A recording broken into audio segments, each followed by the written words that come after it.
Então, olha só, a primeira questão aí é uma questão simples, tranquila, de química, certo? A gente tem uma pequena, assim, né? Uma pequena maldadezinha, tá? Os materiais encontrados na natureza podem ser classificados como substâncias puras, simples ou compostas, e misturas homogêneas e heterogêneas. O material que no estado puro é sempre esse negócio de sempre, nunca, né? Isso é meio perigoso. Mas que é sempre classificado como substância composta, né? Deve possuir que tipo de ligação? Bom, para começar, você elimina a ligação de hidrogênio, tá? E você elimina a ligação de sulfeto, certo? Porque isso aí não tem a ver com a estrutura da substância, né? Isso tem a ver com as interações entre moléculas, né? Tem a ver com interações entre moléculas, tá? Então, de cara, você tira essas duas aí. Então, a questão aqui é ligação covalente, ligação metálica, ligação iônica, né? Então, ligação covalente pode ser substância simples, né? Por exemplo, H2, por exemplo, né? Deixa eu só botar a fonte certinha aqui, a fonte que eu gosto para química, é essa aqui. Então, por exemplo, H2, O2, N2, Cl2, grafite, diamante, né? Eles têm ligação covalente e são substâncias simples, né? Eles são substâncias simples, são formadas de um único elemento. São formadas de um único elemento. Mesma coisa quando tem ligação metálica, né? Mesma coisa quando tem ligação metálica. Então, se você pegar qualquer metal puro, né? Qualquer metal puro, ferro puro, ouro puro, chumbo puro, né? Vai ser substância simples. Substância composta tem que ter pelo menos dois elementos diferentes, não é isso? Então, os compostos iônicos sempre vão ser substâncias compostas. Os compostos iônicos sempre vão ser substâncias compostas, porque obrigatoriamente eles têm um metal e um ametal, né? Obrigatoriamente. Eles têm um metal e têm um ametal, certo? Então, aí, claro, que vai ter que ser substância composta. NaCl, né? NaCl, MgS, né? FeO. E, claro, até com mais átomos, né? CaCO3, certo? Então, as substâncias iônicas obrigatoriamente vão ser substâncias compostas, né? Obrigatoriamente, tá? Então, é um detalhezinho, né? Que vem do fato de você observar que na ligação covalente os ametais podem ser iguais, nas ligações metálicas os metais podem ser iguais, podem ser diferentes também nas ligas metálicas, né? Mas aí é mistura, mistura homogênea. Agora, na ligação iônica não tem jeito, né? Tem que ser um metal e um ametal. Então, obviamente, tem que ser diferentes. Falando em metal, né? Fadiga metálica. Fadiga metálica. Então, isso tem a ver com a ligação metálica. Tem muito pouca coisa para perguntar em prova de ligação metálica, né? A coisa que eles mais perguntam em prova é sobre condução de corrente elétrica, né? O metal é bom condutor de corrente elétrica e bom condutor de calor também, né? Mas isso aqui é um negócio interessante, fadiga metálica, especialmente o pessoal aí que quer fazer engenharia, né? Alguns tipos de engenharia aí vai topar com esse conceito, fadiga metálica. Então, a fadiga metálica é um fenômeno que ocorre em metais quando eles são submetidos a ciclos repetidos de tensão e relaxamento. Tensão e relaxamento, certo? Então, assim, ele sofre uma pressão, depois relaxa, sofre uma pressão, depois relaxa. Isso leva a falhas estruturais, né? E essa falha estrutural pode levar ao que se chama de ruptura catastrófica. Ruptura catastrófica, que é a ruptura de uma vez só. Tá? O processo está relacionando a capacidade dos metais de suportar deformações sem fraturar. Então, antes de fraturar, ocorre a chamada fadiga, certo? Todos vocês já viram isso. Se você pega lá aqueles clipes de metal, né?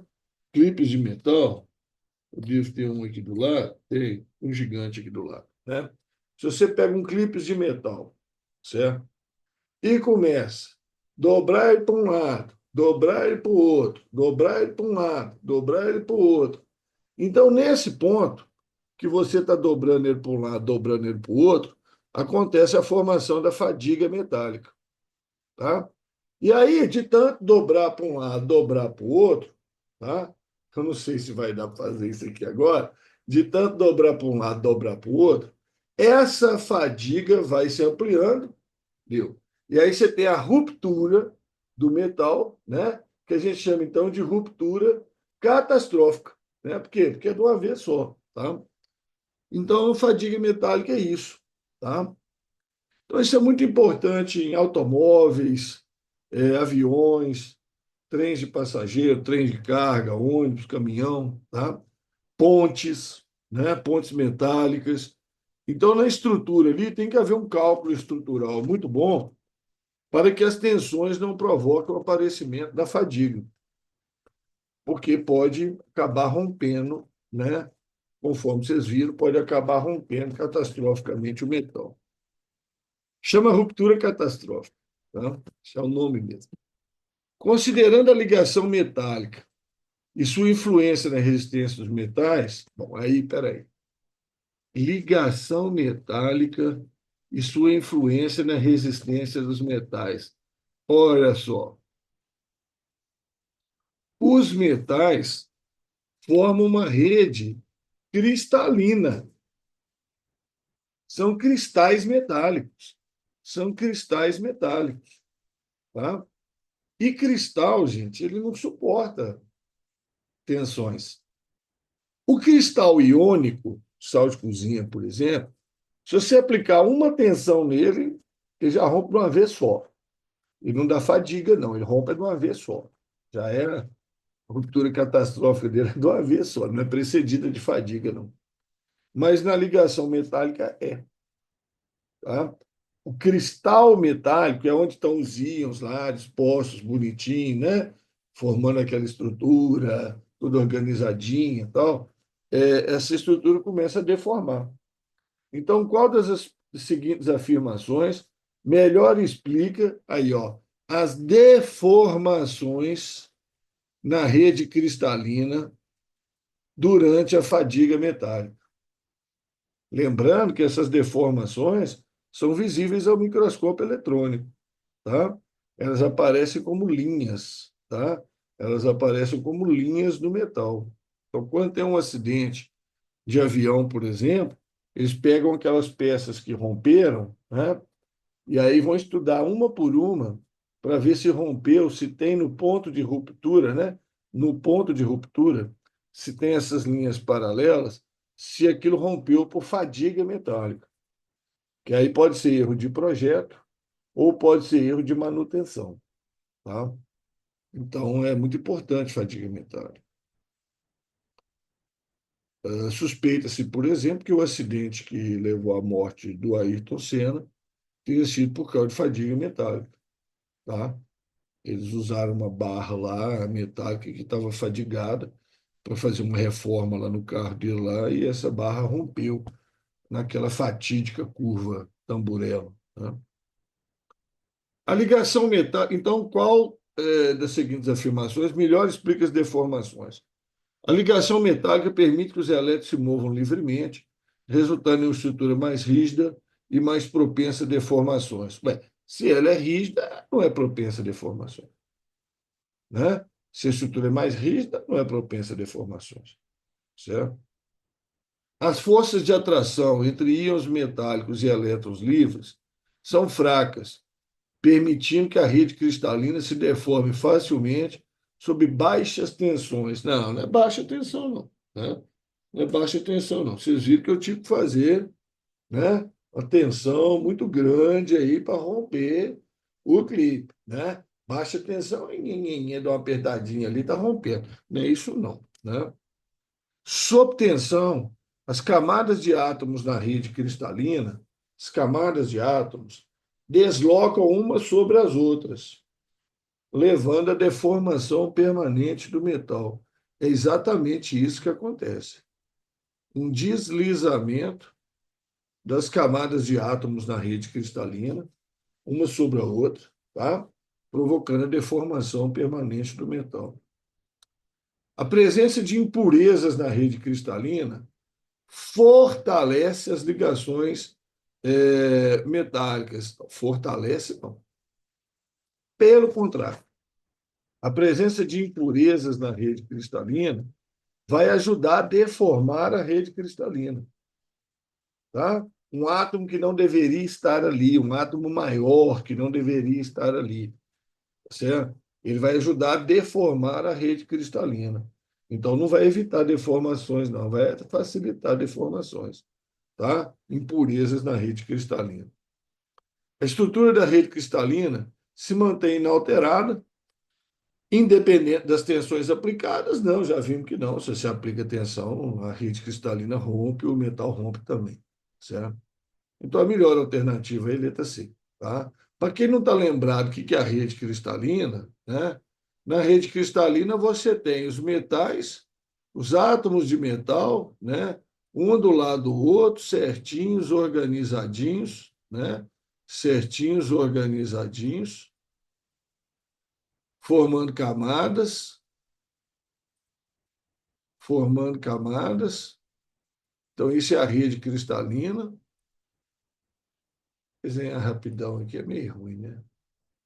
E entre eles, né?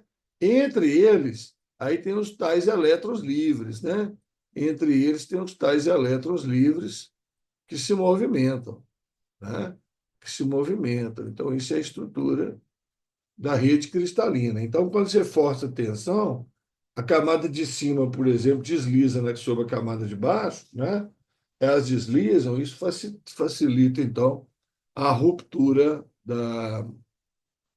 do metal, tá? Ruptura catastrófica, né? Nome bonito, né?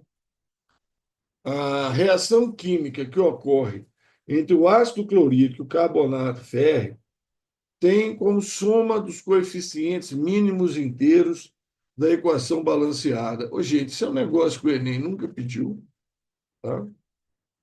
Mas é uma pergunta extremamente comum na química, certo? Normalmente a gente pede isso para reações de oxirredução, mas essa não é uma reação de oxirredução, tá? Essa é a reação entre o HCl e o Fe2CO3, tá? Então, essa reação não é oxirredução, tá? Não é oxirredução. Então, o que vai acontecer nessa reação? Olha aqui, ó. Vou completar ela primeiro, tá? O ferro tem valência 3. O ferro tem valência 3. Aí ele vai pegar 3 cloro. Ele vai pegar 3 cloro, tá? Porque aqui, ó, vai quebrar H mais Cl menos. H mais Cl menos. O ferro vai sair 3 mais. Ferro aqui, ó, valência 3, 3 mais. Metal é cátion, né? Então, o ferro vai pegar 3 cloro. Vai formar o FeCl3. E os hidrogênios vão pegar os carbonatos. Claro, vai ter mais de um ácido clorídrico, né? Você já percebeu? Então, os hidrogênios vão pegar os carbonatos, que aqui só tem 3, né? 3 carbonatos, aqui, ó, 3 carbonatos, e vão formar o ácido carbônico, H2CO3, né? Vão formar H2CO3. Então, o ferro pega o cloro e os hidrogênios pegam o carbonato. Só que tem um detalhe: ácido com carbonato não dá H2CO3. O H2CO3 quebra, dá água e CO2. Então, temos que acertar balanceamento, né? Uma maneira boa de fazer o balanceamento por tentativa, né? Você pega o maiorzão, tá? Tem mais átomos aqui, ó, carbonato de ferro 3, carbonato de ferro. E aí vamos lá, ó, dois ferros, coloca um aqui na frente, dois ferros do lado do reagente, dois ferros do lado do produto. 6 cloro do lado do produto, 2 vezes 3, 6 cloro do lado do reagente. 6 hidrogênio do lado do reagente, 6 hidrogênio do lado do produto. 3 carbono do lado do reagente, 3 CO3, né? 3 carbono do lado do produto. Certo? Em princípio, está balanceado. Como é que você vai fazer para saber se está realmente balanceado? Vai conferir o oxigênio, né? Aqui estão entrando 3 vezes 3, 9 oxigênio. Aqui estão saindo 3 mais 6, 9. Tá? Então, está certinho o balanceamento. 6 hidrogênio entraram, 6 saíram. 6 cloro entraram, 6 cloro saíram. 2 ferro entraram, 2 ferros saíram. 3 carbono entraram, 3 saíram. 9 oxigênios entraram. 3 mais 6, 9 saíram. Então, esse tipo de balanceamento com tentativa funciona muito bem com esse tipo de reação. Você começando por esse cara aqui que tem mais elementos, tá? Começando por ele, certo? E a lógica, né? 2 ferros entrando, 2 ferros saindo, certo? E aí você já começa a caminhar bem no balanceamento da questão. Soma dos coeficientes mínimos inteiros, 7 mais 8, 15, letra D de dado. Cuidado, tá? Ele poderia pedir só a soma dos coeficientes dos reagentes, aí seria 7, nem tem resposta, ou a soma dos coeficientes dos produtos, aí seria 8, seria a letra A, ou uma soma doida aí, ó, né? Do HCl com a água com o CO2, né? Que aí daria 12, nem tem resposta aí também. Beleza? Certinho? Gente, muito importante esse negócio ácido com carbonato, tá? Muito importante esse negócio aí de ácido com carbonato, tá bom? Isso aí é fundamental. Muito bem, vamos adiante. Aí tem aquela questão que vocês amam, né? Que é a questãozinha de cálculo, certo? O Brasil tem uma reserva de 8,5 megatoneladas do minério spodumênio, tá? Megatoneladas. Então, o que são megatoneladas? O que são megatoneladas? 8,5 milhões de toneladas, certo? Mega milhão, tá? Quilo mil, mega milhão, né? E giga bilhão, né? Então, o Brasil tem uma reserva de 8,5 megatoneladas do minério spodumênio. O minério spodumênio é um minério bonitinho, ele existe em várias formas. Ele tem uma forma dele que é rosada, tá? Que a gente estuda muito lá na geologia, na faculdade. Quem for fazer matéria de geologia aí, não sei se vocês vão fazer, biólogo faz também geologia. É interessante o spodumênio, porque ele é um cristal róseo, meio transparente, e quando você coloca ele na frente de uma palavra, por exemplo, assim, e lê a palavra através do spodumênio, a palavra fica duplicada. Ele tem um fenômeno de dupla refração dentro dele. É muito interessante o spodumênio. Tá? E ele contém 7% de lítio. Tá? Spodumênio tem um monte de coisa lá no spodumênio, é uma fórmula complexa, não precisa saber. E ele tem 7% de lítio em massa. 7% de lítio em massa. Bom, se toda essa reserva fosse extraída com 100% de eficiência, tá? Quantos mols de lítio metálico aproximadamente seriam obtidos? Então, a massa do lítio, 6,9 gramas por mol, tá? Eu já vou olhar aqui, ó, 10 a 9, 10 a 11, 10 a 10, mais 1,3, 5, 8,5. Eu já vou arredondar isso aqui para 7. Eu já vou arredondar isso aqui para 7. Né?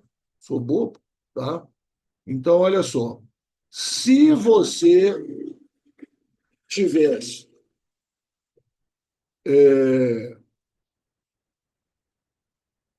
6,9, 6,9 não, já vou arredondar, tá? 7 gramas de lítio, certo? Você teria 1 mol de lítio. Agora, quanto que eu tenho de lítio? Né? Quanto que eu tenho verdadeiramente de lítio? Vou baixar isso para cá, certo? E vou fazer a conta. Vamos lá. 8,5 megatoneladas. Tá? Então, isso dá 8,5 milhões de toneladas. 8,5 milhões, ó. 8,5 milhões de toneladas. Certo? Passando para quilo, mais 3 zeros. Passando para grama, mais 3 zeros. Então ficou essa coisa gigantesca aí, tá? Mil, milhão, bilhão, trilhão, né? 8 trilhões, certo? De gramas. 8 trilhões de gramas, tá? Em que 7%,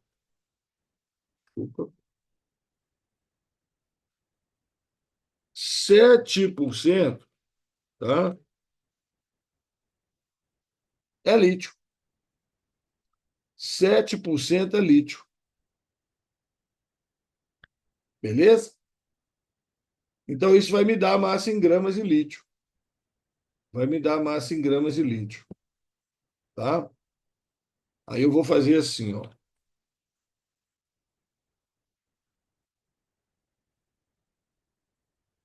Né?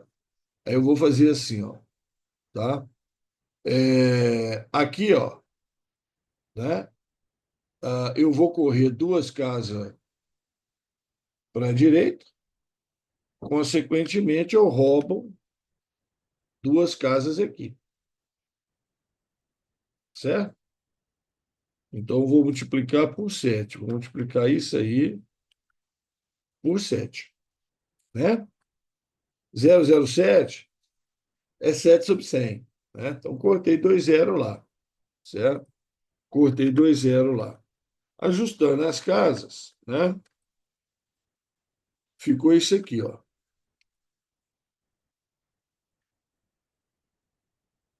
85 milhões de gramas. Né? 85 milhões de gramas.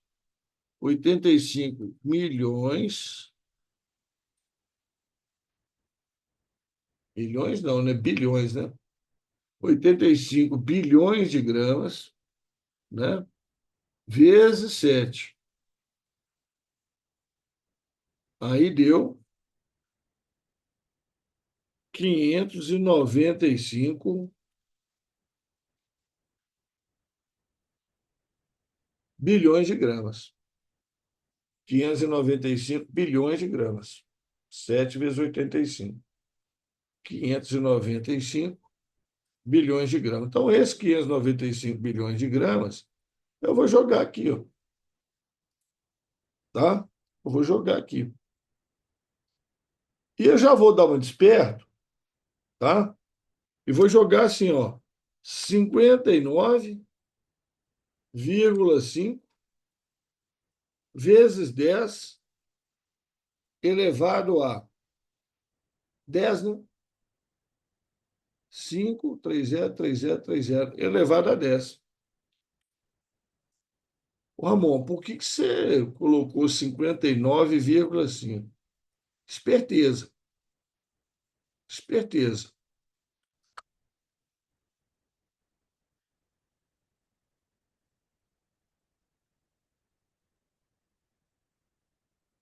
Como assim esperteza, Ramon? Olha só, a conta vai ficar 59,5 vezes 1 dividido por 7. Entendeu? 59,5 dividido por 7, certo? É 8 e alguma coisa. É 8 e alguma coisa. Porque 56 dividido por 7 é 8. 56 dividido por 7 é 8, não é? Então, na hora que eu passo isso aqui para 59,5, eu já facilito a conta. Já podia pôr 60 também. Não ia fazer a menor diferença. Tá? Então, na hora que você faz essa conta aqui, ó, e pega os 59,5 e divide por 7, estou fazendo aqui do lado, dá exatamente 8,5, com os arredondamentos que eu já tinha feito e tal, né? Vezes 10 gramas de lítio, né? Vezes 10 elevado a 10, né? Elevado a 10.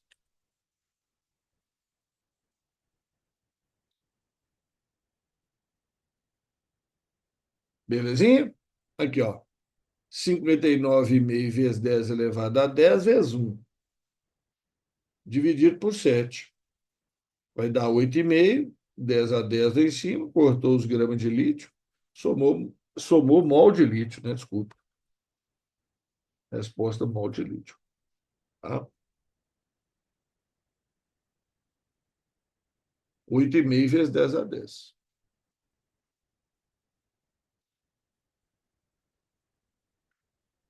Tranquilo, né? Tranquilo. Tomar cuidado é com esse monte de zero, casas decimais, passar para a potência de 10 de uma forma que facilita seu cálculo, né? Isso não passa para a potência de 10, do jeito fica mais difícil, tá? 7% só que é lítio, mas é 100% de eficiência, né? Então é isso. Belezinha? A ebulição é um fenômeno físico que ocorre quando uma substância líquida se transforma em vapor, geralmente a ser submetida a um aumento de temperatura. Durante esse processo, uma quantidade significativa de energia térmica é transferida para a substância. Diante desse contexto, é correto afirmar que a ebulição da água é uma reação química endotérmica? A ebulição da água é uma reação química endotérmica? Sim ou não?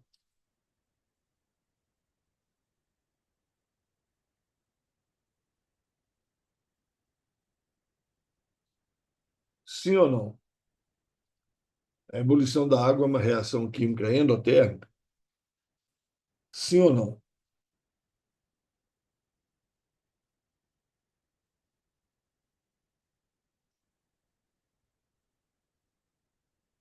Temos uma resposta. Estou guardando mais respostas. A ebulição da água é uma reação química endotérmica? Temos outra resposta. Temos outra resposta. Aí uma pessoa discordou das outras duas. Por que que essa pessoa que respondeu não discordou? Duas responderam sim, uma respondeu não. Por que que a pessoa que respondeu não discordou? Não é endotérmica, não? Não é endotérmica, não?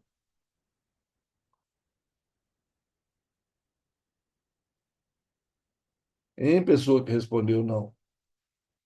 Não é um processo endotérmico, não? Não, é um processo endotérmico, sim. É um processo endotérmico, sim. Libera calor, não, absorve, tá? O problema é esse aqui, ó.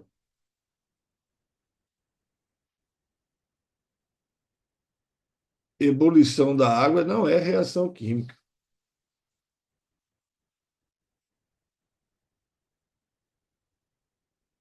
Ebulição da água não é reação química. Lá em cima mesmo tinha falado, ó, fenômeno físico, mudança de estado. É um processo endotérmico, tá? É um processo endotérmico. É um processo endotérmico, mas não é reação química. Então, cuidado, tá? Porque a frase aqui tinha duas afirmações. A ebulição da água é uma reação química endotérmica. Endotérmica ela é, mas não é uma reação química.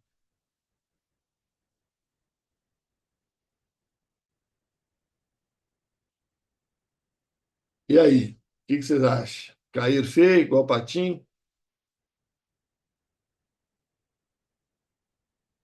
Pois é. Só vocês não, tá? Não é só vocês não. Acho que eu já contei para uns aí que a gente tinha um grupo de professor de química que começou lá no tal do Orkut, depois passou para o Facebook e tinha mais de 300 professores de química do Brasil inteiro.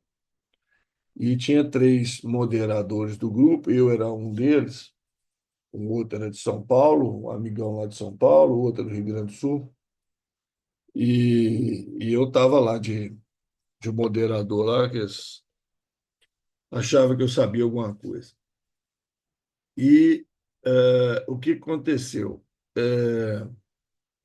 A certo momento lá, estavam discutindo negócio de endotérmica, exotérmica, endotérmica, exotérmica, discussão lá doida, lá, termodinâmica maluca. Aí eu joguei essa informação para eles, né? Mas, gente, eu estou numa dúvida aqui, a ebulição da água é uma reação química endotérmica? Umas 100 pessoas responderam. Ninguém percebeu. Ninguém percebeu. Caíram igual vocês, certo? Caíram igual vocês. Aí, na hora que eu falei isso, gente, presta atenção, vocês acham que eu ia ter uma dúvida dessa? Né? Ebulição da água não é reação química, não, senhor, né? Aí o pessoal me xingou. Pô, você enganou a gente aqui, tá a gente discutindo uma coisa, você jogou uma outra no meio. Não, vocês têm que prestar atenção, né? Vocês têm que ficar esperto. Mas pega mesmo, né? Pega mesmo. Foi falado lá em cima, tá? É um fenômeno físico, tá? Então não é reação química. Então não é reação química. Não formou nova substância, né? Então tem que ficar muito espertinho com essas coisas, viu, gente? O pessoal é mal, viu? Tá? Mas eu acho que essa maldade aí é foda, viu? Essa aí, difícil de arrumar uma que supera essa aí. Considere uma pilha eletroquímica composta por magnésio e prata, com os seguintes potenciais de redução. Potenciais de redução. Magnésio 2 mais dando magnésio, prata mais dando prata, potenciais aí na frente. Com base nessas informações, assinale a alternativa correta sobre a pilha magnésio-prata. Olha, de cara, o que você tem a olhar? Quem vai oxidar, quem vai reduzir. Quem vai oxidar, quem vai reduzir. Tá? Então, a prata, o íon prata, tem maior potencial de redução. O íon prata tem maior potencial de redução. Então, essa reação aqui, ó, essa reação aqui, ela vai acontecer desse jeito. Ela vai acontecer desse jeito, certo? Agora, inverte as equações. Inverte as equações. Aí passa a ser potencial de oxidação. Troca sinal. Quem vai ter o maior potencial de oxidação? Vai ser o magnésio. Vai ser o magnésio. Ou seja, a reação de cima vai ser a oxidação do magnésio, ou seja, vai ser a inversa. Vai ser a inversa. Entendeu? Então você faz assim, ó, os dois potenciais são de redução. Qual que é o maior? Ah, o de baixo. Então essa reação é reação de redução, ela vai acontecer assim mesmo. A G mais ganhando elétron, redução virando a G. Agora, se é de baixa redução, a de cima vai ter que ser oxidação, né? Óbvio, né? Aí você vai inverter. Aí troca o sinal, você vê, ó, mais 2,37 é maior que menos 0,80, trocando os sinais, né? Então a oxidação é a de cima ao inverso. Então, nessa pilha, o que vai acontecer? O magnésio vai oxidar e o íon prata vai reduzir. O íon prata, não é a prata, não, hein, gente? É maldade, hein? Prata é essa aqui, ó, tá? O magnésio vai perder elétron, oxidar, e o íon prata vai reduzir. Então, ó, o magnésio vai oxidar, certo? Então, se ele está oxidando, ele tem que estar no ânodo. Ele tem que estar no ânodo, porque a oxidação ocorre no ânodo. Então, o magnésio atua como cátodo, não, como ânodo.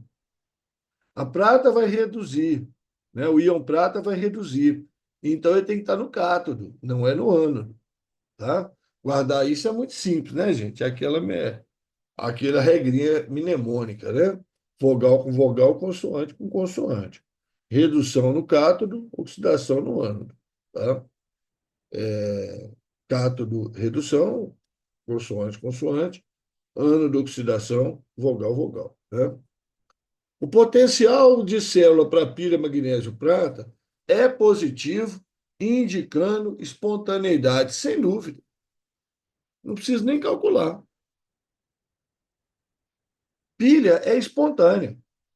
Pilha é espontânea, tá? Os elétrons fluem na direção correta, do maior potencial de oxidação para o menor, tá? Então é espontânea. Se você quiser calcular, é só você fazer a DDP aqui, ó, o maior menos o menor. Aí o maior, mais 0,80, menos o menor, menos 2,37, né? Vai dar o quê? 3,17. Mais 3,17, né? O maior menos o menor, né? O positivo menos o negativo. Então vai dar mais 3,17. Então é positivo, claro. Pilha tinha que ser positivo. A reação global da pilha resulta na redução do magnésio, não, oxidação, perda de elétron. Redução não, oxidação. A prata é o metal que sofre oxidação, não, o magnésio que sofre, não é a prata, não. O magnésio se comporta como agente oxidante. Não, se ele sofre oxidação, se ele perde elétron, ele se comporta como um agente redutor, né?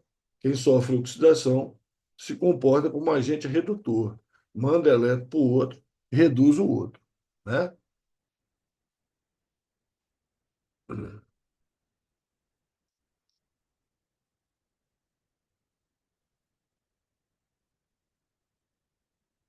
A metformina, fórmula ao lado, é um medicamento amplamente utilizado no tratamento do diabetes tipo 2.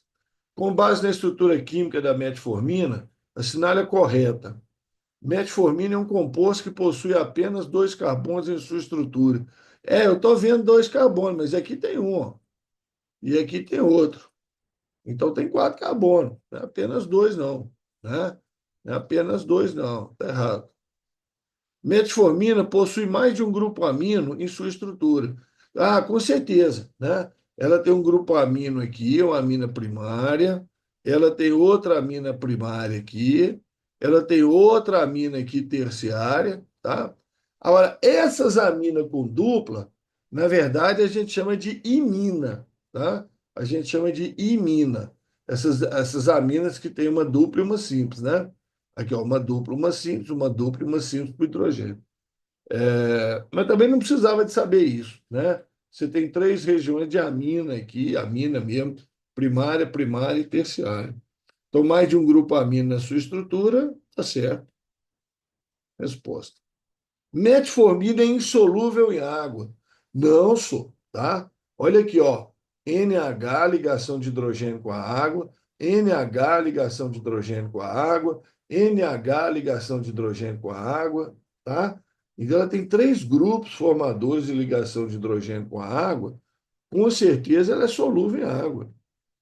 Com certeza, ela é solúvel em água. Tá? Metformina é um hidrocarboneto de jeito nenhum. Tá? Ah, mas ele tem hidrogênio e carbono. Eu sei. Mas para ser hidrocarboneto, só pode ter hidrogênio e carbono, né? Não pode ter nitrogênio. Aqui está cheio. Metformina é um álcool, cruz credo, né? Nem precisa ler o resto, né? Hidroxila, tal, não tem nada disso aí. Então, isso aí tranquilo, né? Molezinha, tá? O polipropileno é um polímero termoplástico, quer dizer, que pode ser moldado em altas temperaturas, produzido pela polimerização do propileno, propeno, que é um gás derivado do petróleo. Conhecido por sua leveza, resistência química e durabilidade, é amplamente utilizado em embalagens, têxteis, componentes automotivos, produtos domésticos, chamado plástico inquebrável, né? Sua versatilidade e capacidade de ser moldado em diversas formas o torna um material popular na indústria. Durante a conversão do propileno em polipropileno. Então, conversão do propeno em polipropileno. Tá? Aí nós temos que tomar um cuidado, por quê? Porque a gente costuma representar, né? Aqui, ó, CH2, dupla, CH,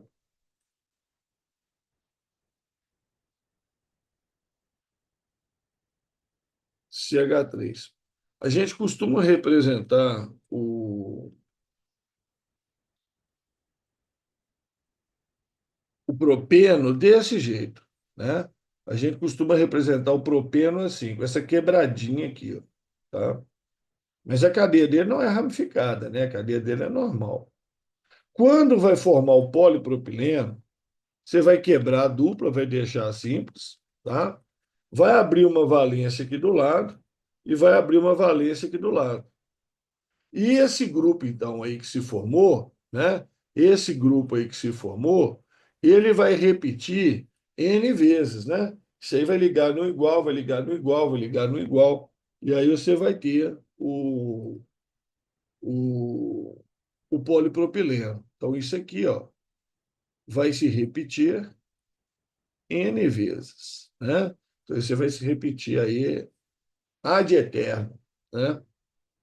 Ah, durante a conversão do propileno em polipropileno, substância deixa de ser um hidrocarboneto? Não, não deixa de ser, não.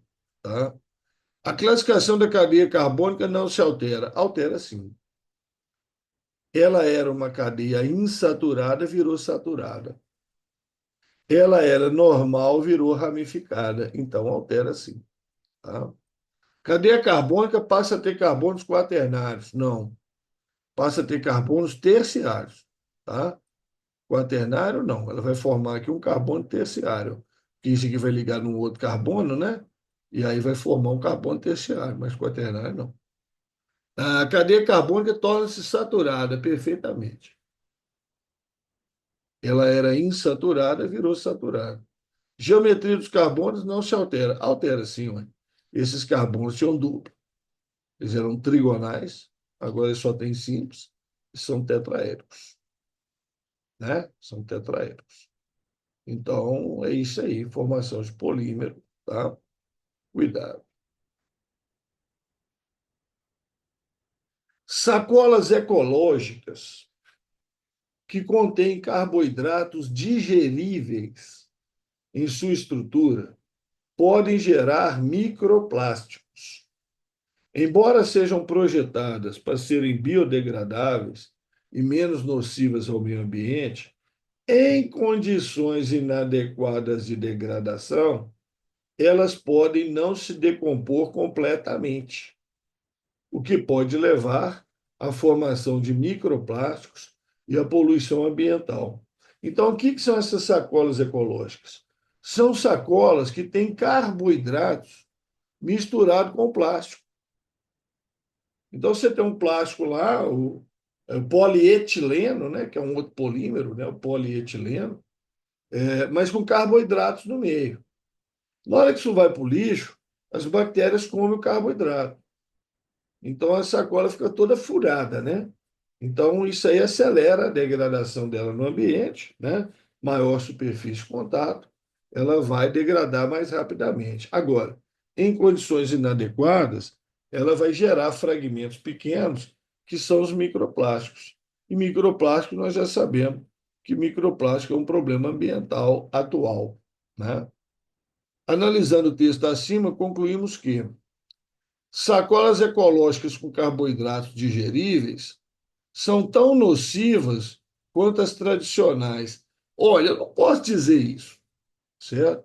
Se elas são mais nocivas ou menos nocivas. Eu não tenho argumento aí no texto para me posicionar a respeito disso, não. Tá? O texto não me dá esse grau de informação, não. Ele não faz essa comparação, não. Certo? Então é difícil você responder isso aí. Os danos são diferentes, né? Sacolas ecológicas não geram danos ao meio ambiente. Ué, dependendo da forma que ela é descartada, né, em condições inadequadas aí, ou de degradação, elas podem gerar danos, sim, podem gerar microplásticos, né? Sacolas ecológicas são mais nocivas do que sacola plástica. A mesma coisa da questão da letra A, né? Eu não sei se elas são tão nocivas, mais nocivas, menos nocivas. Eu não tenho como julgar isso aí, não. Não basta que a sacola seja ecológica, é importante que seja descartada em locais adequados. Tá? Então, é importante que ela seja descartada num aterro sanitário, tá? Que tenha mecanismos, né, de segurar, de reter esses microplásticos lá, caso eles sejam formados, né? Você sabe que o aterro sanitário ele gera chorume do lixo e esse chorume ele é captado, tratado, né? Antes de voltar para a natureza. Então, da mesma maneira que se coleta o chorume, deveria se coletar então os microplásticos para não deixar que eles voltem para a natureza, né? Sacolas ecológicas são importantes fontes de alimento quando descartadas na natureza. Não, é nada disso, né? Então, letra D, interessante, tá? A questão do aterro sanitário, tá? Questão do aterro sanitário, que nós vamos falar mais de aterro sanitário hoje ainda. Ah, questão 10. Os elementos conhecidos como metais alcalinos terrosos têm como uma de suas principais características o fato de possuírem dois elétrons na camada de valência, o que lhes confere diversas propriedades químicas interessantes, como o fato de gerar cátions bivalentes, né? Então, exemplos de metais alcalinos terrosos são o cálcio, né? Bom, vamos colocar aqui ó, o magnésio, o cálcio, o estrôncio, o bário, né? São metais alcalinos terrosos, segunda coluna da tabela periódica. Cuidado, né, gente? Eu sempre alerto ao Enem, não tem tabela periódica, né? Pode ser que esse ano tenha, seria muito bom, né? Considerando o exposto, podemos afirmar: os metais alcalinos terrosos são os únicos elementos com dois elétrons na camada de valência. Não. Ah, mas esse tem a característica deles, Ramon. Esse tem dois elétrons na camada de valência, sei. Mas não é só eles, não. Tá? Os metais de transição também. Tá? A maioria dos metais de transição também. Tá? Então, na hora que você faz uma distribuição eletrônica do ferro, por exemplo, você vai ver que ele termina em 4s2, aí volta lá para o 3d6. Cromo, 4s2, 3d5. Zinco, 4s2, 3d10. Então, a maioria dos metais de transição, né, que são os do miolo da tabela periódica, eles têm dois elétrons também na camada de valência, que é a camada mais externa. Tanto que eles formam cátion 2 mais também. Então, cuidado, tá? Os metais alcalinos terrosos formam bases ao se combinarem com duas hidroxilas. Beleza, beleza. Eles perdem os dois elétrons, formam um cátion bivalente, né? Um cátion bipositivo, junta com duas hidroxilas, aí forma lá o CaOH2, MgOH2, BaOH2, que são as bases, né, da coluna 2 da tabela periódica. As bases formadas pelos metais alcalinos terrosos tornam a fenolftaleína incolor. Não, tá? Torna a fenolftaleína vermelha. A fenolftaleína ela é incolor na presença de ácidos, não de bases. A presença de cátions de metais alcalinos terrosos na água não interfere nas propriedades da água. Interfere sim, tá? Interfere na condutibilidade elétrica, claro, tá? E produz a chamada água dura, né? A água que tem cátions de metais alcalinos, tá? Alcalinos terrosos, como o magnésio e o cálcio, e a tal da água dura é aquela água que tem dificuldade de fazer espuma, né?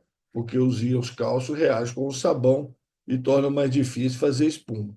Por isso que quando você tem que tomar banho aqui em Sete Lagoas, lavar a cabeça, você gasta meio vidro de shampoo, né? Aí você vai para uma outra cidade, aí você vai para Belo Horizonte, que a água não é dura, não tem cálcio, calcário, igual tem aqui.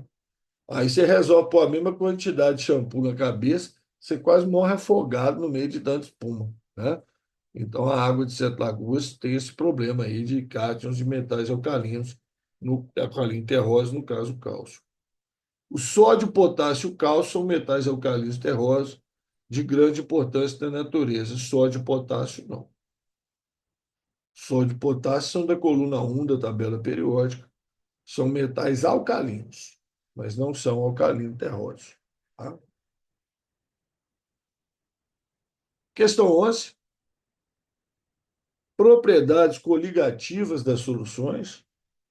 Ao acrescentar sal de cozinha na água do cozimento de batatas, né, uma cozinheira conseguirá como efeito, né?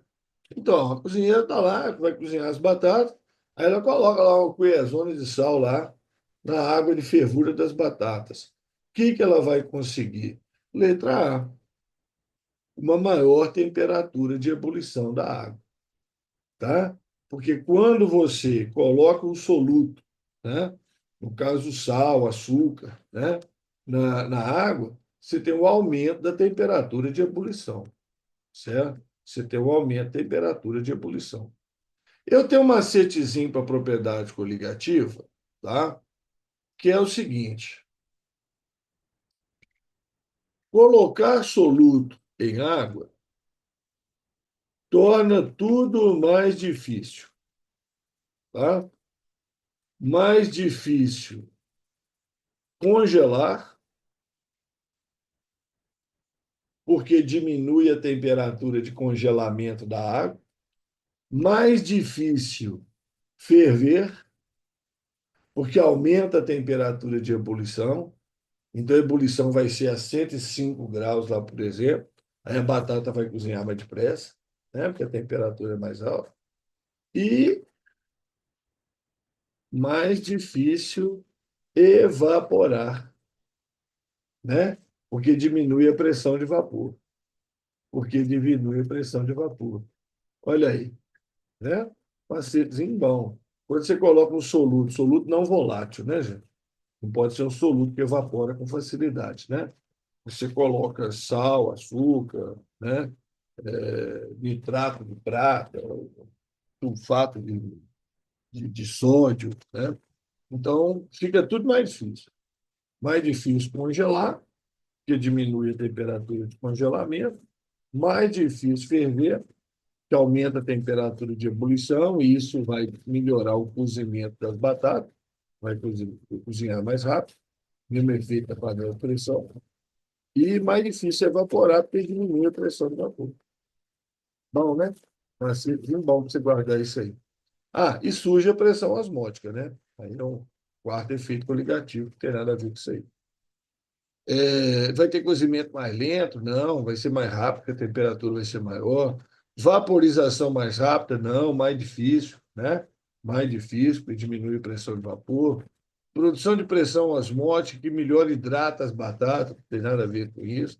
Na verdade, o sal vai tirar a água da batata, inclusive, né? Aumento da pressão de vapor, não, diminuição da pressão de vapor. Tudo errado aqui para baixo. Tá? Letra A, maior temperatura de ebulição. O famoso galinho do tempo, né? Você já caiu em tudo quanto é prova, e o Enem agora é colorido, né, gente? O Enem agora é colorido, é a chance de cobrar lá um galinho do tempo, né? O galinho do tempo é um dispositivo que utiliza princípios químicos para indicar mudanças nas condições ambientais, especialmente a umidade. Pô, que pena, se eu tinha feito um negócio aqui, mas na hora que eu converti para impressão, sumiu. O cobalto, tá? Com hidroxila, nesse estado aqui, ó, tá? Esse sal de cobalto, ele é cor-de-rosa. Nesse estado aqui, sem as hidroxila, ele é azul, tá? Ele é azul. Então, o que acontece? Olha aqui, é um equilíbrio químico, tá? Você vê que tem água do lado de cá. Então, quando o tempo está úmido, aumenta a concentração de água, favorece a inversa, tá? E aí fica cor-de-rosa. Quando o tempo está seco, tirou água, favorece a direta, o galinho fica azul, certo? Então, o galinho muda de cor dependendo da umidade, certo? Então, considerando, até dependendo da temperatura também, tá? Temperatura também influencia, mas é claro, né? Mas a umidade influencia mais. Considerando o funcionamento desse dispositivo, o princípio químico que rege seu funcionamento é o princípio famosíssimo, né? Princípio de Le Chatelier, deslocamento de equilíbrio. Das outras alternativas, absolutamente nada a ver, né? Borais, Rutherford Bohr, deve ser, tem dois Bohr aqui, deve ser uma dessas duas. Né? Princípio de Le Chatelier, né? Deslocamento de equilíbrio. Então, isso aí foi a química. Tá? Vamos para a biologia. Vocês estão quietinhos hoje? Vamos para a biologia. Carboidratos exercem várias funções no ser vivo, desde fornecimento de energia até a participação nas moléculas informacionais e os ácidos nucleicos, né? Pentoses, né? Ribose e azotose, e como fibras de função estrutural. Na nutrição humana, alimentos ricos em carboidratos são. Então, agora vocês vão participar. Qual vocês marcariam aí? Quais são os alimentos ricos em carboidratos aqui? Qual vocês marcariam? A, B, C, D ou E? Já temos a resposta correta. Já temos uma resposta correta. Só esperar mais uma. Beleza, ninguém teve dúvida, né? Arroz tem amido. Massas geralmente são farinha de trigo. Tem amido também. Batata tem amido. Mandioca tem amido, né? Então, são os alimentos ricos em carboidrato, né?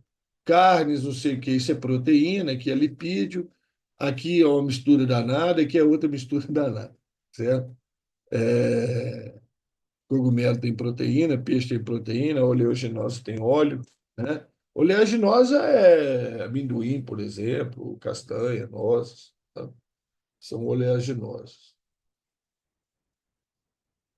Durante a síntese de proteínas nas células eucariotas, ocorrem várias etapas, especialmente se considerarmos desde o início da atividade dos ácidos nucleicos, que armazenam informação genética.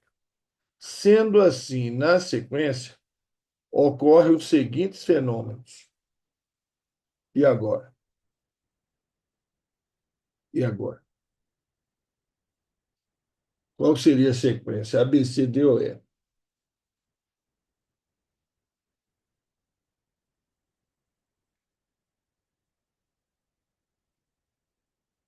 A resposta é muito óbvia.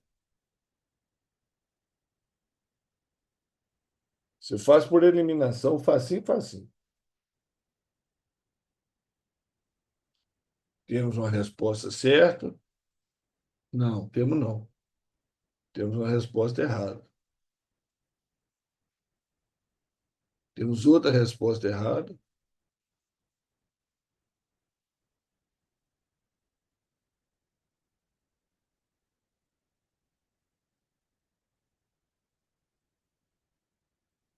E temos outra resposta errada. Todo mundo errou. Olha só, é porque vocês talvez não conheçam esse termo aqui, ó, processamento do RNA mensageiro. Tá? Resposta letra B. Primeiro tem a transcrição, que forma o RNA mensageiro. O RNA mensageiro sofre processamento, vai para o citoplasma, liga no ribossomo, aí tem a tradução. A tradução, gente, é o final. A tradução é o final. Então, aqui só tem ela aqui, ó, certo? Ela é o final, tá?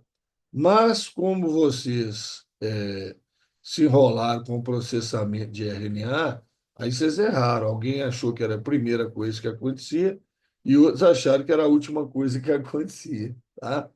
Então, o que é o processamento do RNA? O processamento do RNA é o seguinte: quando você tem o DNA,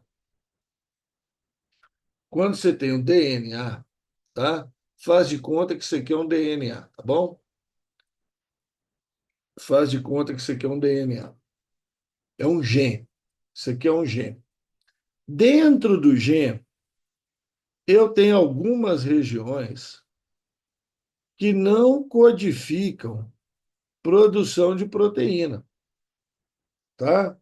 Essas regiões que não codificam produção de proteína são chamadas introns. Introns, tá? Essas regiões aí que não codificam produção de proteína. Deixa eu pôr essa no meio aqui que está maior. As regiões que codificam produção de proteína são chamadas de exons. As regiões que codificam são chamadas de exons, tá? Ou, em bom português de Portugal, introns e exons, certo? Bom, então o DNA, o gene lá do DNA, ele tem regiões codificantes, que são os exons, e regiões não codificantes, que são os introns.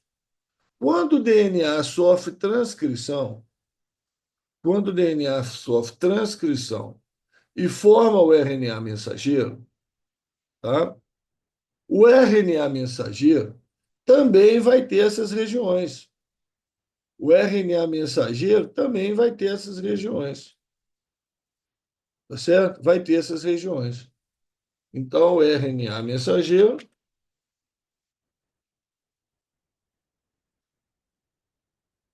pegar a fonte. O RNA mensageiro também vai ter essas regiões. Aí, dentro do núcleo,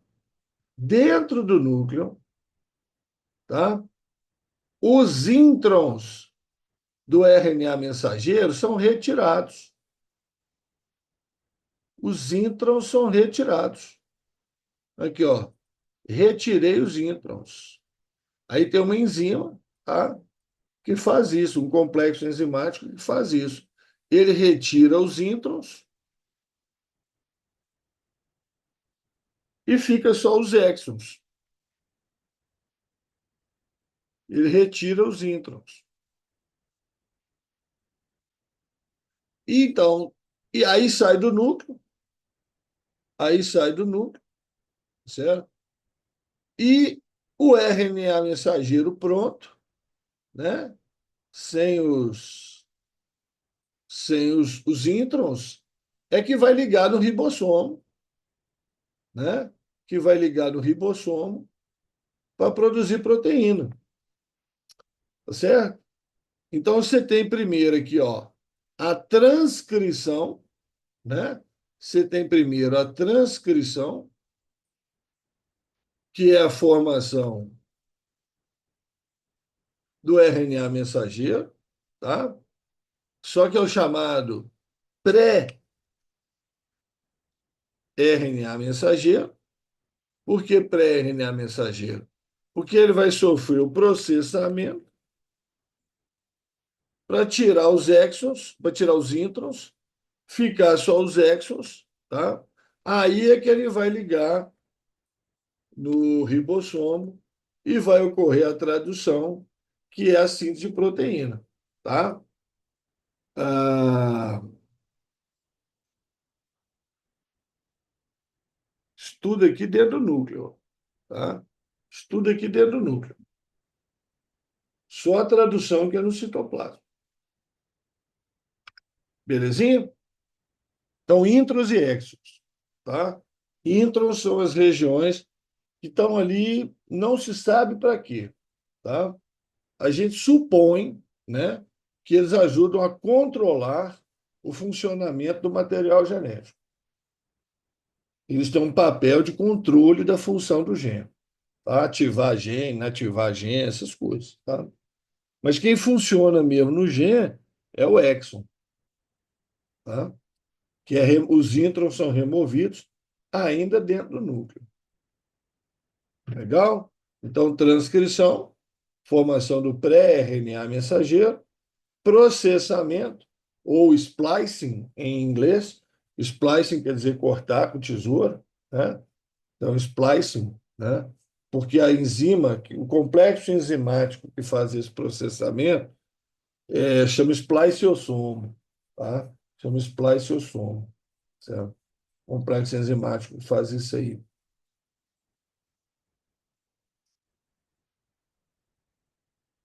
O verbo em inglês é to splice, cortar, tá? Processo de corte, então chama splicing, tá? E o complexo enzimático que faz o splicing, né? Que faz o processamento, tá? É chamado então de spliceossomo, tá? Spliceossomo. Doideira, né? Isso aí já deu uma adiantadinha aí, né? Dos futuros seus da faculdade. Vocês vão ouvir falar disso aí, tá? Inclusive, assim, o pessoal que sabe o que é splicing, né? Acaba usando esse verbo aí em situações cotidianas, né? Então, cadê o fulano de tal? Fulano de tal foi demitido, né? Cadê o Tite, né? Cadê o Tite? O Tite foi demitido. Não, fala assim não. O Tite foi spliceado, né? Ele foi spliceado. Ele foi removido do processo. Tá? Então, o pessoal da bioquímica usa esse splicing aí para qualquer coisa, tá? Mandar o aluno para fora de sala, você spliceia o aluno, né? E dá uma spliceada nele. No tubo digestivo humano, a digestão das gorduras começa com o processo de emulsificação das mesmas pelos ácidos ou sais biliares, mesma coisa. Depois passa pela ação das lipases. As lipases é que são as enzimas mesmo, tá? Os ácidos graxos formados, então, na digestão das gorduras, né? Porque a gordura é formada de ácido graxo e álcool. Os ácidos graxos formados na digestão das gorduras são absorvidos pelos enterócitos, células intestinais, onde passam por algumas modificações, atravessam as paredes, então, das vilosidades intestinais e destinam-se para onde? E destinam-se para onde? Para onde vão os ácidos graxos formados na digestão das gorduras? Para onde vão os ácidos graxos formados na digestão das gorduras? Detalhe, picuinha, cantinho de livro, tá? Detalhe, picuinha, cantinho de livro, tá certo? Eles vão para os vasos linfáticos. Os vasos linfáticos têm um papel de retirar excesso de líquido nos tecidos, né? Excesso de água dos tecidos, mas os vasos linfáticos no intestino é que recebem os ácidos graxos modificados, tá? Então, em vez de ser jogado no sangue, onde eles poderiam dar problema de entupimento e coisas desse tipo, né? Que gordura com sangue não se dá muito bem. Eles são jogados nos vasos linfáticos, aí passam por uns processos lá, né, de estabilização, e aí depois são jogados no sangue, depois estabilizados. Então, é jogado em vaso linfático. Não é capilar sanguíneo, não é veia cava inferior, não é sistema porta, não são sinusoides hepáticos. Sinusoides hepáticos são os capilares que tem no fígado, são chamados sinusoides hepáticos. Tá? Ah, na verdade, assim, eles vão primeiro, né, para o vaso linfático, e depois eles vão para a veia cava. Tá? Depois eles são jogados no tronco, né, da veia cava, ou seja, já pertinho do coração. São jogados lá. Tá? Mas eles são absorvidos, atravessam e vão. Ao atravessar as velocidades intestinais, eles vão para os vasos linfáticos. Tá? Vasos linfáticos. Detalhe, cantinho de livro. Tá? Tudo que você absorve no seu tubo digestivo vai para os capilares sanguíneos. Vai para os capilares sanguíneos. Açúcar, aminoácido, vitamina, água, sais minerais vão para os capilares sanguíneos. A exceção é o ácido graxo, que ele vai para os vasos linfáticos. Tá bom? Sabendo que a frequência de indivíduos do sexo masculino afetados por certa condição não debilitante, quer dizer, não prejudica a pessoa, não debilita a pessoa, mas é recessiva ligada ao cromossomo X. É de 1 em 60. Qual a frequência dessa mesma condição na população feminina? Ora, então o que você vai ter que fazer? Vamos analisar aqui, ó. Homem. A condição é recessiva. A condição é recessiva, certo? O homem, ele é XY. Condição recessiva, eu vou chamar de azinho, tá? Então, o homem afetado é esse aqui, ó, certo? O homem afetado é esse aqui, ó. Condição recessiva. Ele tem o gene X-azinho. Olha lá, ó. Recessiva ligada ao cromossomo X. O gene está no cromossomo X. Homem afetado é esse aqui. Mulher afetada, como é que tem que ser? Como é que tem que ser a mulher afetada? Azinho, azinho. O gene é recessivo, ela tem que ter dois. Então, olha aqui a descoberta que você faz. Se em cada 60 homens um é XAzinho, se em cada 60 homens um é XAzinho, quer dizer que a frequência do gene XAzinho na população, não é só homem, não. Na população, certo? A frequência do gene XAzinho é 1/60. Porque 60 homens são 60 cromossomos X diferentes. E um deles tem XAzinho. Então, a frequência do XAzinho na população é 1/60. Tá? Então, né? Para a pessoa ter 2XAzinho, o que tem que acontecer? Ela ter um XAzinho e outro XAzinho, né? Então, para a mulher ser afetada, ela tem que ter um XAzinho, a chance dela ter um XAzinho, frequência do XAzinho, é 1/60 na população, tá certo? É 1/60 na população.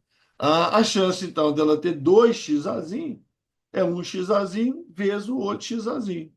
1/60 vezes 1/60, né? 6 vezes 6, 36, 2 0. 1/3.600. 1/3.600, né? Então, chance do homem ser afetado, 1 em 60. Chance da mulher ser afetada, 1 em 3.600. Entendeu?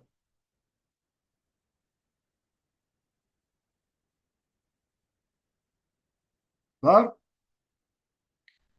É a mesma coisa no daltonismo. Daltonismo nos homens é 1 em 30. Nas mulheres é 1 em 30 vezes 1 em 30, 1 em 900. A chance da mulher ser daltônica é 1 em 900. Tá?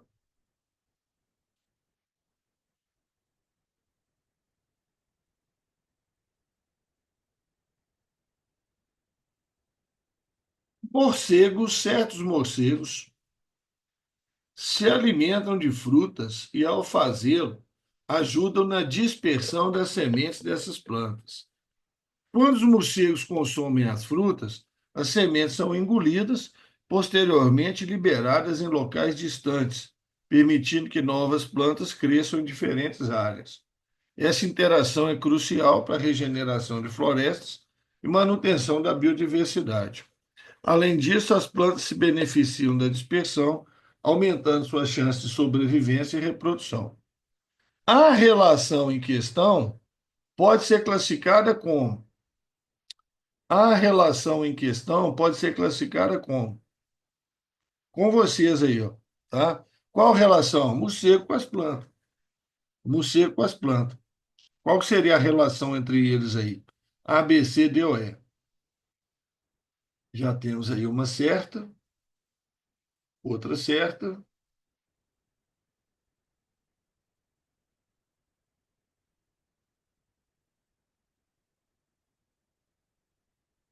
Temos duas certas e uma errada.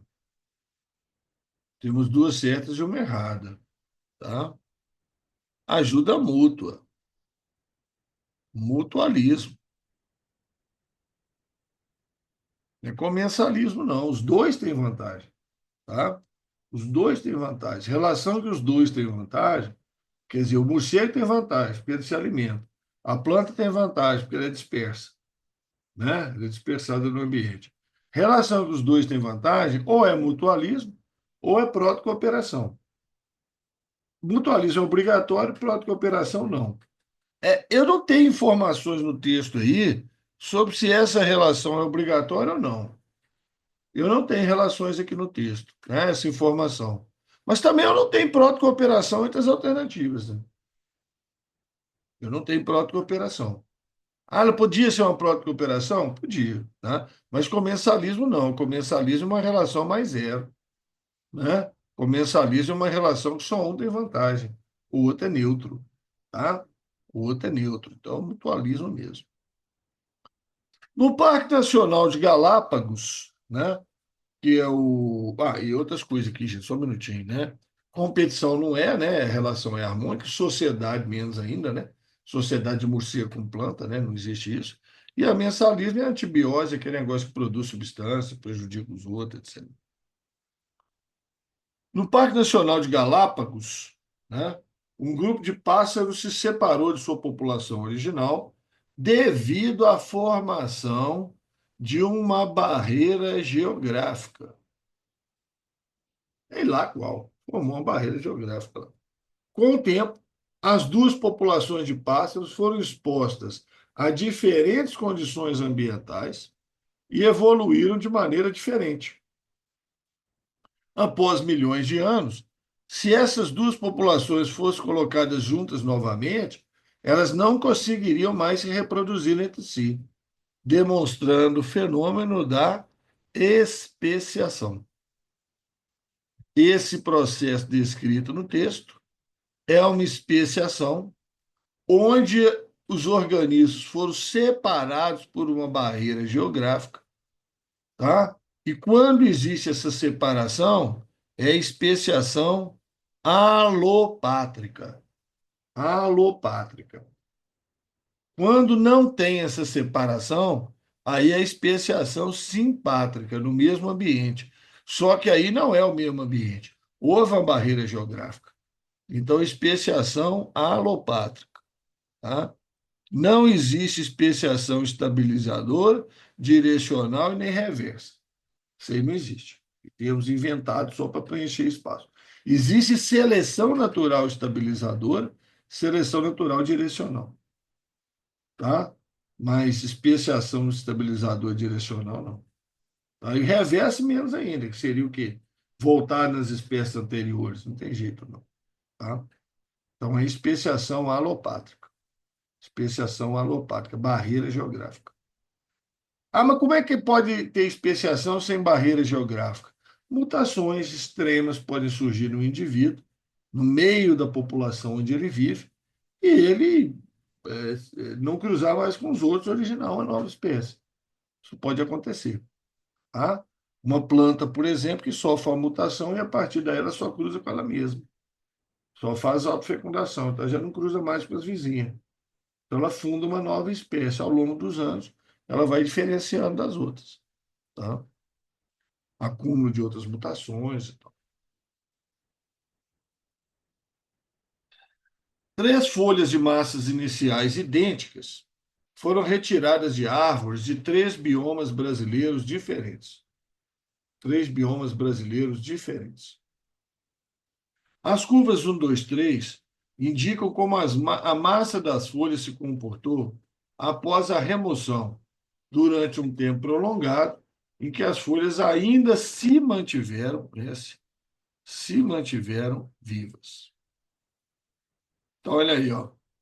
Tirei folha das árvores, todas elas tinham a mesma massa inicial, tá?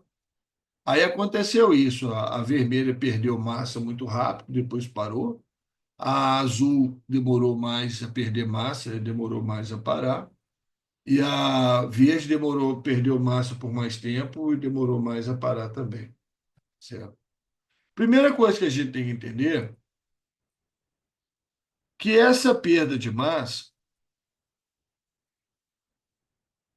é perda de água, é transpiração.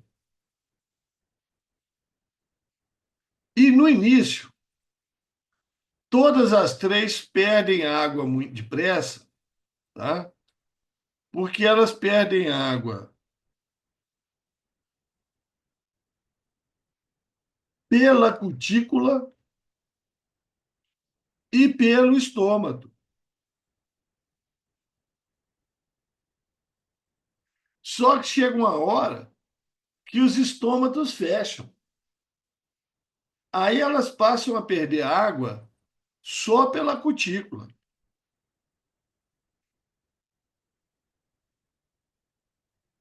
Entendeu? Os estômatos fecham. Aí aqui elas estão perdendo. Tem que está caindo um pouquinho, pelo menos eu quis que acontecesse isso. Não sei se está bem nítido que está caindo lentamente, tá? Mas ela continua perdendo água, mas muito mais lentamente. Aqui ela está perdendo água muito depressa, estômatos abertos, muita transpiração. De repente, elas fecharam os estômatos, tá? Mas são três biomas diferentes. Então, as folhas um, 2, 3 podem ter sido removidas, respectivamente, de plantas de quais biomas? De plantas de quais biomas? O que vocês acham? Deixa eu colocar aqui as alternativas todas aqui, ó. O que vocês acham que seria a resposta? A um, a 2 e a 3. De quais biomas vocês acham que seriam?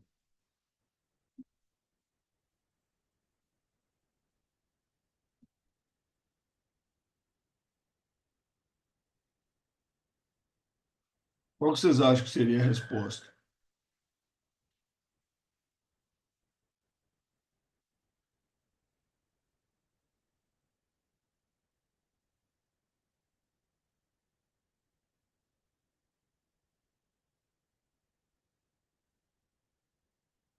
Hein? Vamos aplicar o chutão aí.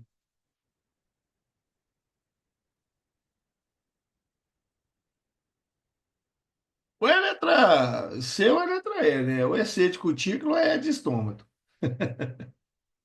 Ou é C de cutícula ou é de estômago.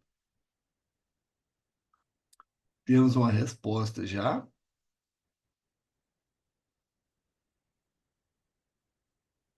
Temos outra no chute.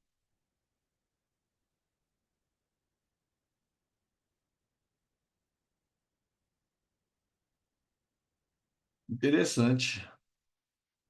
Duas pessoas marcaram letra B e uma marcou letra D, que é o inverso, né? Letra D é exatamente o inverso da letra B, certo? E a resposta certa é B.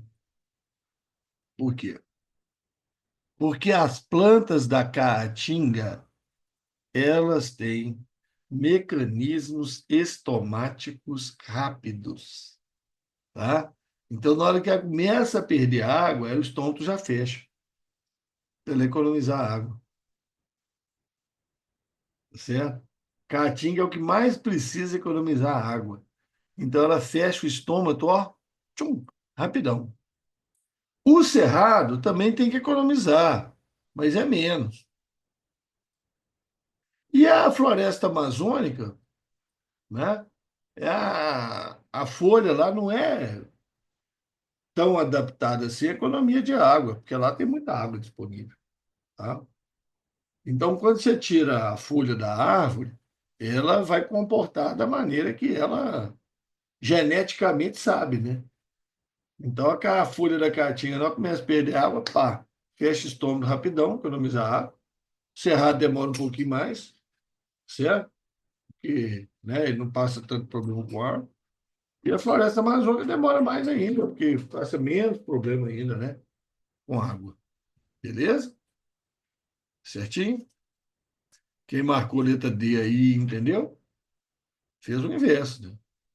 Fez o inverso, tá? A gente, esse corte aqui é porque, por exemplo, aqui a folha tinha 20 gramas, aqui a folha tem 18 gramas, entendeu? Cortou aqui porque, né? Não está na escala de 0 a 20, né?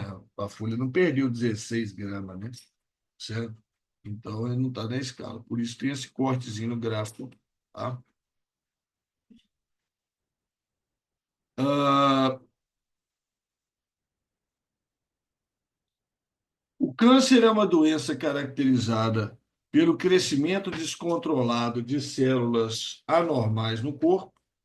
Esse crescimento é causado por mutações genéticas que afetam o ciclo celular, resultando na proliferação desordenada. Dentre as afirmações a seguir, qual descreve corretamente uma característica comum às células cancerígenas? Tá? Então, lá no Enem, você lê isso com atenção, tá? Crescimento descontrolado de células anormais, mutações genéticas, afeta o ciclo celular, proliferação desordenada, tal. Então, qual das características é comum para as células cancerígenas? Realizam mitose numa frequência menor que as células normais. Não, maior. Proliferação descontrolada. Células cancerígenas possuem mecanismo de reparo de DNA. Não, se reparasse o DNA, não tinha mutação, né? Ela não repara DNA, não. O DNA estragou, está estragado, mutação. Células cancerígenas respondem a sinais de apoptose. O que é apoptose? A apoptose é a chamada morte celular programada, tá? Apoptose. Então, células, quando elas estão cheias de problema, elas têm sinais internos que elas estão cheias de problema. Isso desencadeia o programa de morte celular e essa célula morre, interrompendo, então, a multiplicação dessas células problemáticas. Célula cancerígena não tem isso, não, tá? Célula cancerígena não responde a sinais de apoptose, não. É uma célula cheia de problema, tem os sinais internos para deflagrar, que a gente chama programa genético de morte celular, né? A produção de umas enzimas que vão matar a célula, mas já não faz isso, não. Ela não responde a esses sinais, não. Células cancerígenas não respeitam os sinais de inibição por contato. que é inibição por contato? Ou inibição de contato? Inibição de contato é que quando uma célula encosta na outra, ela para de dividir, tá? Ou pelo menos diminui a frequência de divisão dela. Porque se ela está encostando em outra, é porque não tem espaço para mais células ali. Então, uma célula está encostando em 8 células, tudo em volta dela. Não tem espaço, então ela não divide. A célula tumoral não respeita isso. A célula tumoral não respeita inibição de contato, que é uma função dos carboidratos de membrana. Os carboidratos de membrana que controlam isso, o glicocálix. O glicocálix, que são os carboidratos de membrana, que provocam a inibição do contato. Quando os carboidratos de uma célula encostam nos carboidratos da outra, isso inibe a divisão. Tá? Célula cancerígena tem alterações no glicocálix. Ela tem alterações nesses carboidratos de membrana, de maneira que ela não reconhece inibição de contato. Ela vai reproduzindo, continua dividindo, feito doida, mesmo em contato com células vizinhas. Tá? Aí ela vai tirando os nutrientes, o oxigênio das células vizinhas, vai matando elas. Células cancerígenas apresentam menor taxa de metabolismo, não. Taxa de metabolismo alta, tá? Muito alta. Tanto que elas precisam de muitos nutrientes e vão tirar os nutrientes das células vizinhas, por isso que o câncer sai matando células no organismo, né? Porque vai tirando, não é porque ele vai lá e dá uma facada na célula, não. É porque tira o nutriente, oxigênio e tudo mais, tá? Questão boa, hein? Se eu fosse vocês, dá uma estudada nessa questão para o Enem, tá? Questão muito boa. Está falando de apoptose e inibição de contato, tá? Morte celular programada e inibição de contato feita pelos carboidratos de membrana, tá? O novo marco legal de saneamento básico e a Política Nacional de Resíduos Sólidos, isso é de 2021, tá? Passou a valer em 2022, já caiu no Enem sobre isso, buscam melhorar a gestão de resíduos no Brasil, promovendo práticas sustentáveis e ampliando a cobertura de serviços de saneamento.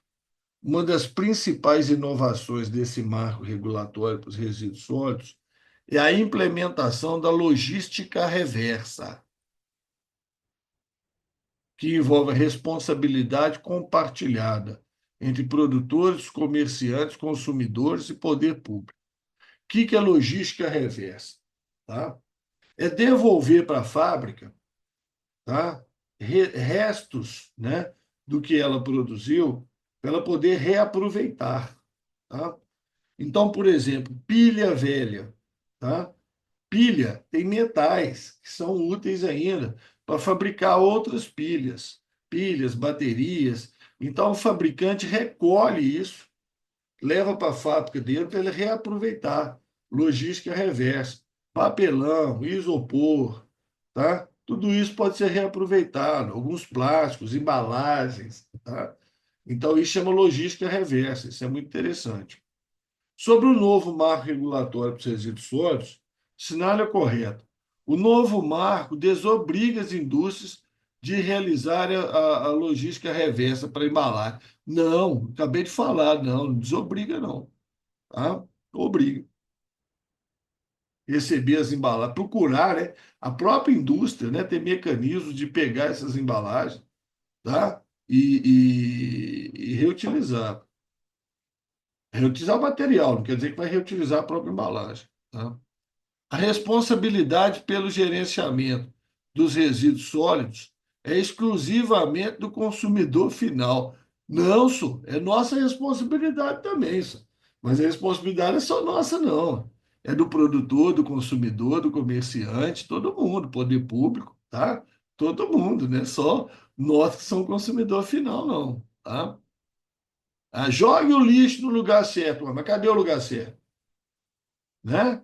Aí você está andando na rua aí, joga o lixo na lixeira. Cadê a lixeira? Cadê o poder público aí nessa hora? Né? Ah, não, só tem lixeira no centro, que o centro é mais bonito que os outros. Não, ué. Cadê a lixeira nos bairros, né? Regiões movimentadas, cadê as lixeiras? Né? Então, isso é parte aí da corresponsabilidade que o poder público tem que ter, ué. Tá? O novo marco incentiva a incineração de resíduos Não, não incentiva, não.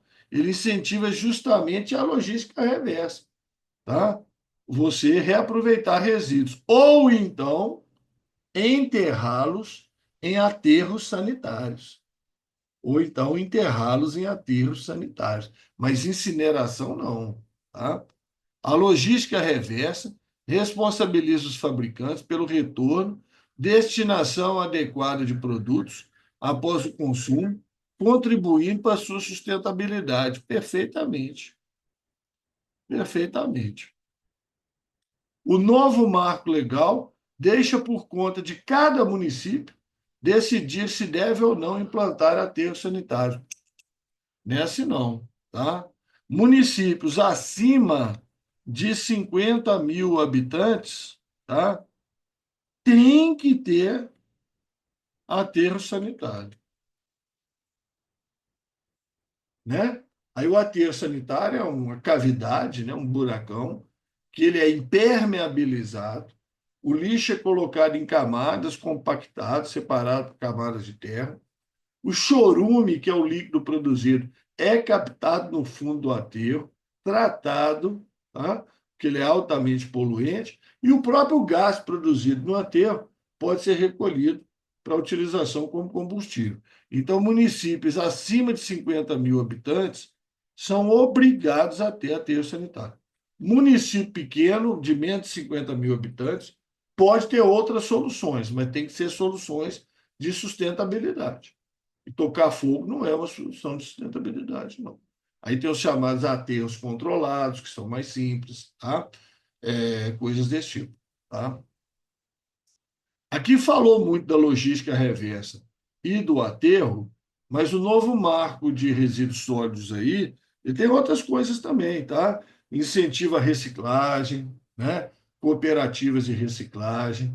Então, tem muita coisa aí importante aí nesse marco legal aí. Em 1993, nos Estados Unidos, a família Dilley teve sextuplos. Aí tá doideira, né? E deu tudo certinho, os meninos nasceram aí, cresceram, tudo bem e tal. Sendo que apenas dois dos bebês eram geneticamente idênticos. Só dois eram geneticamente idênticos. Considerando as informações sobre esse caso, qual das alternativas abaixo descreve corretamente como essa gestação ocorreu? A mãe produziu 6 óvulos, 5 óvulos, 5 óvulos, 6 óvulos ou 5 óvulos? Então, de cara, primeiro, a mãe produziu 6 ou 5 óvulos. Nasceram sexto, 6 meninos. Dois geneticamente idênticos. A mãe produziu quantos óvulos? Sim. Certo? Se ela tivesse produzido 6, seria um óvulo para cada um, espermatozoide para cada um, você não ia ter bebês geneticamente idênticos. Tá? Então a mãe produziu 5 óvulos. Dois foram fecundados pelo mesmo espermatozoide, é isso? Não, não existe isso. Dois óvulos ser fecundados pelo mesmo espermatozoide. Aí esse espermatozoide é mágico. Né? Como é que ele fez isso? 5 óvulos, um deles fecundado por dois espermatozoides. Também não é isso. Muita gente acha que é isso. Um monte de Zé Orelha ia marcar a letra C. 5 óvulos, cada um deles foi fecundado por um espermatozoide diferente. Então, o que aconteceu? Esse óvulo foi fecundado por um espermatozoide, esse óvulo foi fecundado por um espermatozoide, esse óvulo foi fecundado por um espermatozoide, esse óvulo foi fecundado por um espermatozoide. Aqui, cada óvulo desse deu origem a uma criança, tá?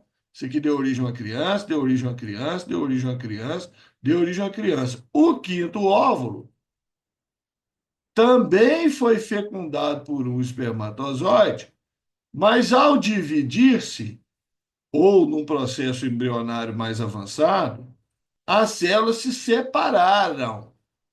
Sofreu uma mitose, por exemplo, tem outras possibilidades também. Sofreu uma mitose, as células separaram. Como foi mitose, as células são geneticamente idênticas. Isso aqui vai dar um indivíduo. Isso aqui vai dar um indivíduo. Isso aqui vai dar um indivíduo geneticamente idêntico. Então, são 5 óvulos. Cada óvulo foi fecundado por um espermatozoide, tá? Só que um dos óvulos posteriormente dividiu, originando 2 embriões, certo? Beleza? Gente, não tem esse negócio de um óvulo fecundado por 2 espermatozoides ou 2 óvulos fecundados por um espermatozoide. Não existe, não, tá? Aí é muita geração de coisa doida estragada. Bom, terminando, bactérias podem trocar material genético através de uma ponte chamada pilissexual, que é uma ponte citoplasmática, o que pode resultar em novas combinações genéticas, incluindo a concentração de genes de resistência a antibióticos em uma mesma bactéria, né? Então, troca de material genético através de uma ponte chamada pilissexual. Esse fenômeno, como é que se chama? ABCDOE. Ó, a pessoa já veio correndo ali e já marcou a resposta, né? Correndo. Ó, quando ainda dá tempo dos outros, acertou também. Conjugação. Passar de material genético de uma célula para outra através de uma ponte citoplasmática é uma conjugação. Transformação é quando o DNA liberado no ambiente entra na bactéria, tá? DNA que está solto no ambiente, que pode ter vindo de uma outra bactéria que morreu, entra na bactéria, aí chama transformação, e transdução é quando o DNA é transportado por um vírus bacteriófago, de uma bactéria para outra. Tradução não tem nada a ver com isso, transcrição reversa, menos ainda, né? E a última, no cladograma abaixo, Enem adora cladograma e vestibulares adoram esse aqui, é o mais simples, né? As aquisições evolutivas A, B e C podem ser respectivamente. Então, aqui, ó, o ancestral adquiriu fotossíntese, deu origem às algas e todos os grupos lá na frente. Um grupo de algas adquiriu um embrião, deu origem às briófitas e todos os grupos lá na frente. Briófitas adquiriram não sei o que, deu pteridófita. E todos os grupos lá na frente. Pteridófita adquiriu não sei o que, deu origem a gimnosperma e angiosperma. E angiosperma adquiriu a letra C. Então, A, B e C pode ser o quê? A, B e C.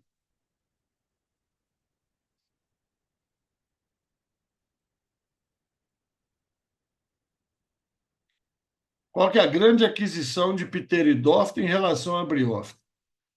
Vasos condutores de seiva. Ah, legal.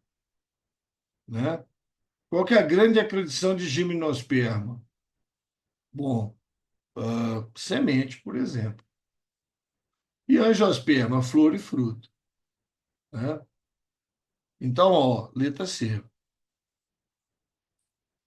Xilema e floema, que são vasos condutores. Né? Semente, que as gimnospermas vão passar a ter.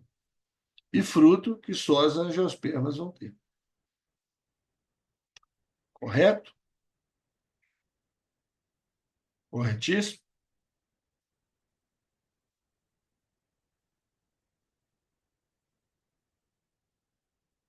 Claro? Entendido? Todas as plantas têm embrião. Todas fazem. Alga para frente, todo mundo faz fotossíntese. Briófita para frente, todo mundo tem embrião. Pteridófita para frente, todo mundo tem vaso condutor. Gimnosperma para frente, todo mundo tem semente. E angiosperma tem fruto, tem flor também, dupla fecundação, né? Mas no caso aqui é a alternativa, a letra C. Belezinha, crianças? Tranquilo? Tá bom por hoje? Tá beleza? Mas acabamos de ter um pouquinho mais cedo hoje. As questões estavam mais curtas, ou acho que tinha menos gente aí. O pessoal deve estar meio doido aí com as provas de amanhã, né? Deve estar meio doido aí.